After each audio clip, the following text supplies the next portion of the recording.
All right. Welcome to the show. My name is Shane, and this is Revelation Underground. And what we're doing today is something a little bit different. We are doing a bit of a book review. Now, my book reviews are a little bit different. I don't want to just take you through the book chapter by chapter because I think there are other people out there that can do a way better job. What I do is I read the book or listen to the book a couple of times, and then I go to the Bible, and then I compare notes based on what I've read in the Bible. And then I come on this show and I share my thoughts as only the Black Swan can. If you don't know the history of this channel, I'm just going to give it to you in like a minute. 3.5 years ago, I created this channel because Russia invaded Ukraine, and I thought this felt a little end time-ish.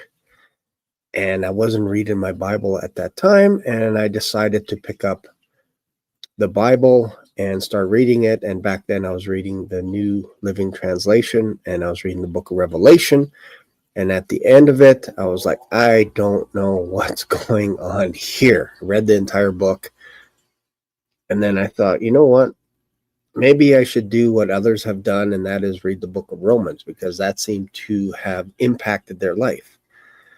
So my New Living Translation was downstairs, and I was in my office upstairs, and I looked on my bookshelf, and I had an old copy of the King James Bible that my best man at my wedding gave me as a gift in 1989, and I hadn't read it since then. So I pulled it off the shelf and began reading it, and I noticed one thing, that it was in giant print, which was amazing, and it had no commentary and no cross references. Zero. So I began reading it. I read the book of Romans. It took me about an hour and a half to read, and then the next day I decided to read it again in its entirety, and I did that every day for some strange reason for 30 days in a row. Read the entire book of Romans 30 days. Now I could read it in like 20-25 minutes. I've never done that before. Nobody taught me to do that. Nobody said, hey, you should give this a go. Read the book of Romans every day for 30 days and see how it changes your life. I did that accidentally, and a pilot light turned on in my heart, and I began with a hunger for his word like I've never experienced before in my life, thanks to the book of Romans. So if you want some advices, some tips from me, I can't tell you how many chapters a day to read, how long to read, all this kind of stuff if you're not going to pick up the Bible. That doesn't work. Those strategies go out the window if you don't pick up the Bible to start reading it. What I would suggest, if you want to give it a go, is read from the King James Bible, the book of Romans, and try that every day for 30 days. It'll take you on average about 45 minutes. If you read faster, it takes you 20 minutes. If you read slower, it takes you an hour and 15 minutes or so, because it's very rich. It gives you everything that we need to know about who we are in Christ. Paul goes on and on about our identity in Christ, our faith, that we can tie all the way back to Abraham before he was circumcised, which is a beautiful thing. And he talks about how to overcome the flesh. A lot of breakthroughs in there. A lot of breakthroughs that helped me out immensely. So there's my one tip of the day. And since then, I've read the entire Bible 24 times, and I'm on my 25th time in 3.5 years. So something happened in me that was different than before. I was all-consuming when it came to the Bible. I would spend an average of 2 hours a day for the past 3.5 years, arguably more than that. But beyond 2 hours, I don't keep track of my time.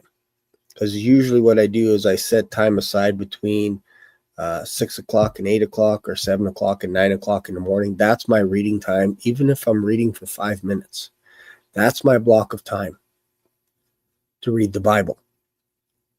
And once I'm done that, I am done for the day. I can spend 22 hours doing something else, working, reading other books, skydiving, whatever it is that you want.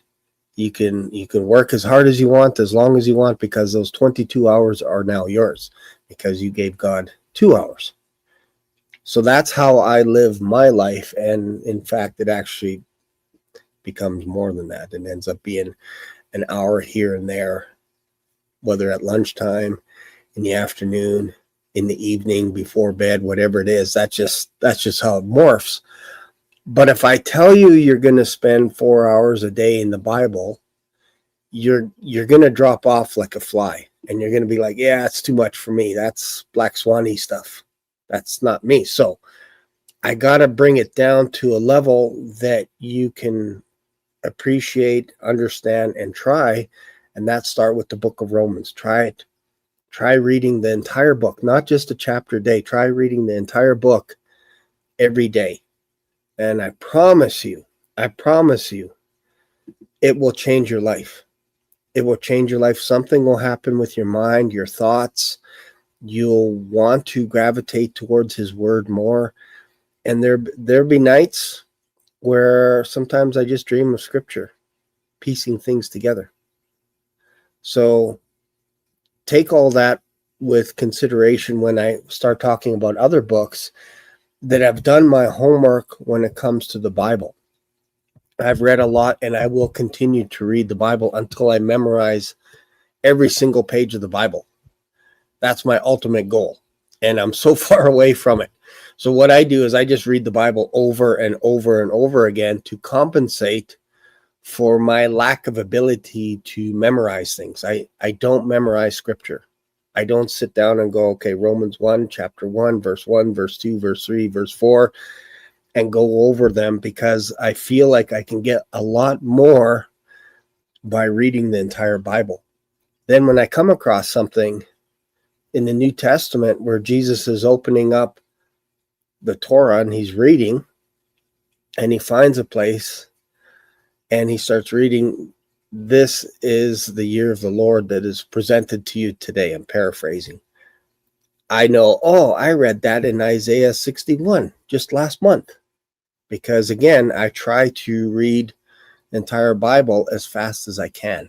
And when I say fast, I mean consistent. I don't mean speed reading. I mean just getting through it. So the easiest way to get through the Bible is when you start reading a book like Genesis, before you go on to the next book or something else, read the entire book first.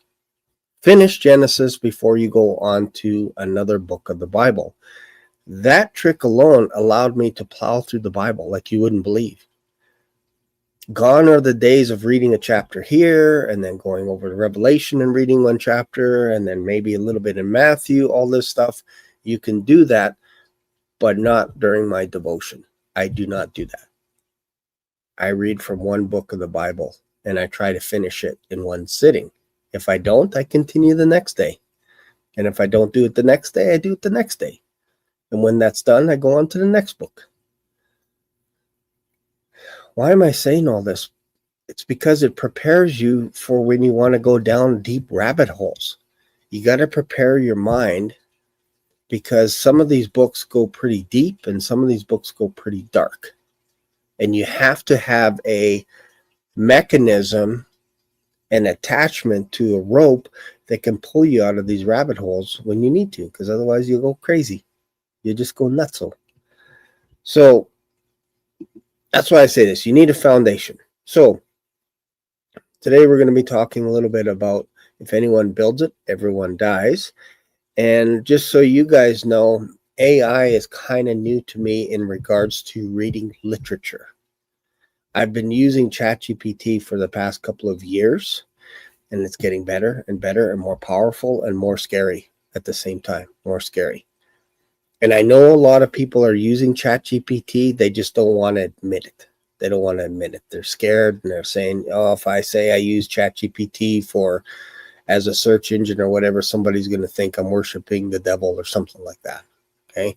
I know that's out there. I know most people will not admit that they use some form of AI to do some of their due diligence, to do some of their homework.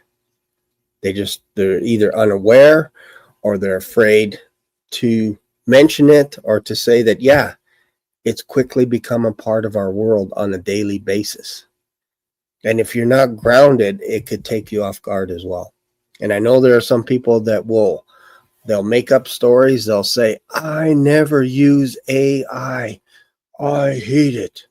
And then they'll go and do a Google search on Google for pizza. And they'll be like, where's the nearest pizza place? And all of a sudden, Gemini will show up with a paragraph saying, well, based on your search history, it seems like you like going to Pizza Hut every single day. Instead of reading all the blue links and all the articles and all the ads and all the spam and all that stuff, you just go to Gemini and you can click on the link, Pizza Hut. And away you go. And you can even call from right there. So you're using it. You just might be unaware, which is fair. But don't come against people that know they're using AI, and don't say that you're innocent and you're not, and all this kind of stuff. And I've got emails from people that say, stay away from tech. I hate tech. I'm like, oh, okay, well, good luck getting to work if you need to drive, because that's tech. Inventing a car is technology. Good luck heating your home without tech. So don't go all crazy on me. I go crazy enough as it is. I don't need you to go crazy and say silly stuff like, stay away from mall tech. Okay, well, build a campfire out by a river somewhere, and there you go. Even that is tech, because you got to survive the night, and hopefully no animals will attack you or whatever, so you're going to need a gun. Oh, no, that's tech. So stop it. Don't be crazy. Don't be silly. Don't be super religious. It's craziness is what it is. All right, so what do I have here? The first book I read on AI is called If Anyone Builds It, Everyone Dies. And we're going to talk about this by Eliezer Kudsky. So we're going to talk about that. But I wanted to show you some other resources, some other books that I've read. This one is a phenomenal read. This is by Gary Rivlin. And yes, these are not Christians. But it's a great read if you want to learn a little bit about the history of AI. This book focuses on Microsoft, Google, and the $1 trillion race to cash in on artificial intelligence. And it is a race by these tech giants. I'm telling you, it is a race, and they're not holding back. They're spending billions on this stuff. So I've encouraged, again, Gary Rivlin, just look him up on Amazon. Again, you're using AI when you're using Amazon. Let's just be clear. The book is called AI Valley. This is another great book. This is called Empire of AI, a little bit more of the history from the perspective of Sam Altman. There's a lot, not from his perspective, but the author, of course, is Karen Howe, but she talks a lot about Sam Altman and the history of open AI. Great resource. This is another book that I'm actually reading right now. This is called The Optimist. This is all about Sam Altman and open AI and the race to invent the future by Keach Hagee. So this is a phenomenal book. This goes all the way back. This is the history of Sam Altman. Basically, it's like an autobiography of Sam Altman and how he created OpenAI and all the craziness that went around it and what he thinks about artificial intelligence and all this kind of stuff. And I know on some of my other channels, I've said this guy is the leading candidate of the false prophet mentioned in the book of Revelation. And as you probably know by now, I can't tell you how many times I've read the book of Revelation in the last 3.5 years. It'll be 4 years in February 2026. That's when I started my channel, February 2022, February 22nd. So I used to read the book of Revelation every Friday just for fun. That was on top of my regular devotions on during the week in the mornings. That's what I would do every Friday. Friday is Revelation Day. I would read it in one sitting. And then for fun on the Saturday, I would either listen to a YouTube channel where maybe it would have scrolling text of the book of Deuteronomy or whatever. I would not count that as my devotion. That's just for fun. I would read maybe perhaps 1 Corinthians or 2 Corinthians and all this kind of stuff. So I've read the book of Revelation a ton. I've read the book of Daniel a ton. I've read the book of Isaiah, the book of Jeremiah, the book of Ezekiel at least 24 times in the last 4 years. So when I'm reading books about AI, I can't help but think about the beast system mentioned in the book of Revelation. And I can't help think about the Antichrist, the son of perdition mentioned in the book of Daniel. It just pops up. I'm like, whoa, this is what these guys are talking about bringing in. The beast system. You can't help it. And Revelation comes more alive. So this is a book I recommend. And now this book here, this is an interesting one. I'm also listening to this one. It's called the AI Con.